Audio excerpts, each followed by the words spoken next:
Hello student, তৃতীয় শ্রেণীদের জন্য এই ভিডিওটি আমাদের পরিবেশ বিষয়ে তৃতীয় পর্যায়ক্রমিক মূল্যায়নপত্র 2024-এ যে পরীক্ষাটা তোমাদের হতে চলেছে, পরিবেশ বিষয়ে কিছু সাজেশন নিয়ে আজকের এই ভিডিওটায় আমি আলোচনা করব তোমাদের সাথে। ভিডিও গুরুত্বপূর্ণ হতে চলেছে, তাই তোমরা প্রথম থেকে শেষ পর্যন্ত ভিডিও মনোযোগ দিয়ে দেখবে। পরিবেশ বিষয়ে প্রশ্ন সেট নতুন। তোমাদের মধ্যে যদি কেউ থাকো এই প্রথমবার আমার এই চ্যানেলের ভিডিও দেখছো, তাহলে অবশ্যই আমার চ্যানেলটিকে সাবস্ক্রাইব করে রেখো। পড়া শুরু করি। নিচে প্রশ্নগুলির উত্তর দাও। কয় দাগে আছে কাগজ তৈরির প্রধান উপকরণ কি? উত্তর হবে কাগজ তৈরির প্রধান উপকরণ হলো বাঁশ। ঠিক আছে, তোমরা সবাই সকল হয়তো জানো। ক্ষয় দাগে পোস্ট অফিসের বাংলা কি হয়? পোস্ট অফিসের বাংলা কিন্তু ডাকঘর হয়, ডাকঘর। ঠিক আছে। গয় দাগে আছে সূর্য থেকে আমরা কি কি পাই? তাহলে সূর্য থেকে আলো তাপ পাই। ঘয় দাগে প্রকৃতির প্রধান সম্পদ কি কি? প্রকৃতির প্রধান সম্পদ হলো জল, বায়ু, মাটি ও সূর্যের আলো ইত্যাদি। দাগে সপ্তর্ষি মণ্ডল কটি তারা থাকে? সপ্তর্ষি মণ্ডলে 7টি তারা থাকে। চয়ের দাগে পারিবারিক জীবিকা বলতে কি বোঝো? দেখো, বহুকাল ধরে কিছু পরিবারের লোকেরা একই ধরনের কাজ করছেন, যেমন কর্মকার, কুম্ভকার, কৃষক, আরো অনেক কিছু। এইগুলো হলো পারিবারিক জীবিকা। ছায়াপথ কাকে বলে? ছায়াপথ হচ্ছে সূর্যের আলো বা অন্য আলোর কাছে কোনো অস্বচ্ছ বস্তু থাকলে এগিয়ে চেয়ে তা আলোর বিপরীত দিকে যে অন্ধকারময় অঞ্চলে সৃষ্টি হয় তাকে ছায়া বলে। জ দাগে দিগন্ত রেখা কাকে বলে? আকাশ ও মাটি যে কাল্পনিক রেখায় মিলিত হয়েছে তাকে দিগন্ত রেখা বা দিকচক্র রেখা বলে। শুধু দিগন্ত রেখাও বলতে পারো। নেক্সট 2 দাগে আছে সঠিক উত্তরের মাথায় টিক চিহ্ন দাও। এখানে কয়ে আছে ছায়ার উল্টো দিকে থাকে সূর্য। ঠিক আছে। তারপরে ক্ষয়ের দাগে অমাবস্যার পর শুরু হয় শুক্লপক্ষ। গ দাগে কেউ জলে ডুবলে তাকে গামছা না হাত বাড়িয়ে দেওয়া উচিত? তাহলে এটা কি হবে? গামছা বাড়িয়ে দেওয়া হয়। ঘয়ের দাগে কেবলই রং বদলায়, এটাকে গিরগিটি। দাগে সূর্য ওঠার সময়কে উষা বলে। নেক্সট 3 দাগে শূন্যস্থান পূরণ করো। ক শরীরই আমাদের সম্পদ। খ দাগে আকাশে কোনো কি নেই? রং নেই। গয়ের দাগে মেঘে মেঘে ঘষা লেগে আগুন বেরোয়, বিদ্যুৎ চমকা আমরা বলি সেটা। ঘ দাগে ডাব পেকে গেলে নারকেল হয়। ডাব যখন পেকে যায় তখন আমরা নারকেল বলি। 4 দাগে নিচের বিবৃতিগুলি সত্য বা মিথ্যা লেখো।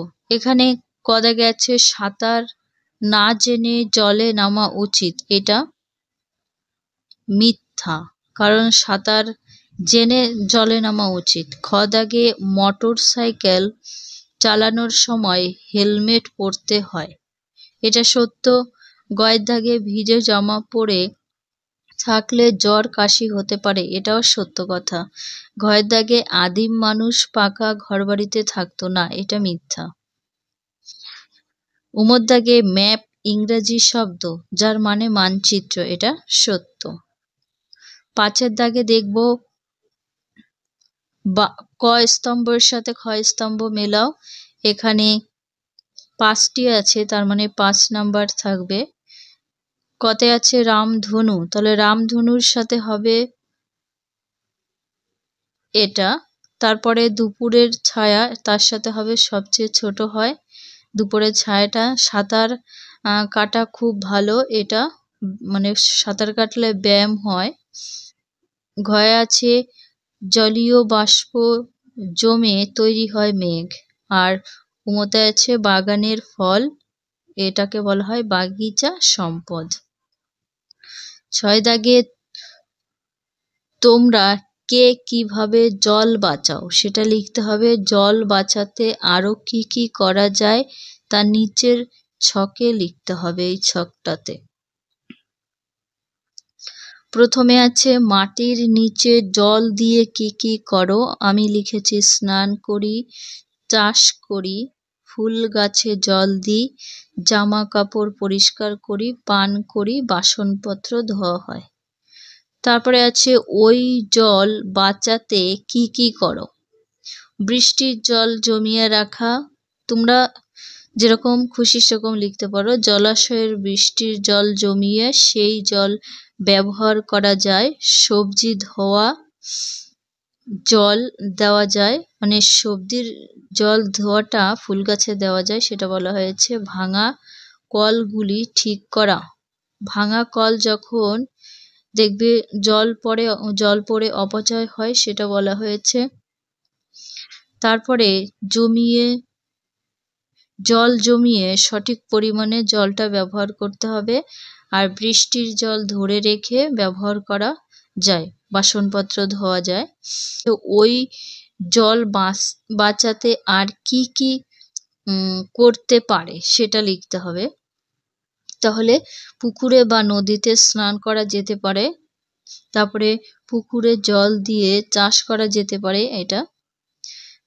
আর নেক্সট আছে বৃষ্টির জল ধরে রেখে গাছে জল দেওয়া যেতে পারে, জল অপচয় করা বন্ধ করতে হবে। তারপরে আছে জল ব্যবহারের সচেতনতা প্রচার করতে হবে, জল অপচয় করা যাবে না। পুকুর বা নদীর জলে বাসনপত্র ধোয়া যেতে পারে বা স্নান করা যেতে পারে। ৭ দাগে দেখব নিচের প্রশ্নগুলির উত্তর দাও। ক দাগে আছে রাস্তা পারাপার হওয়ার নিয়মগুলি কি কি। আমি এখানে নিজের মতো করে লিখেছি। দেখো, রাস্তা পারাপার হওয়ার সময় বড়দের হাত শক্ত করে ধরে রাখতে হবে এবং গাড়ি খেয়াল করে পার হতে হবে, রাস্তাটা পার হতে হবে।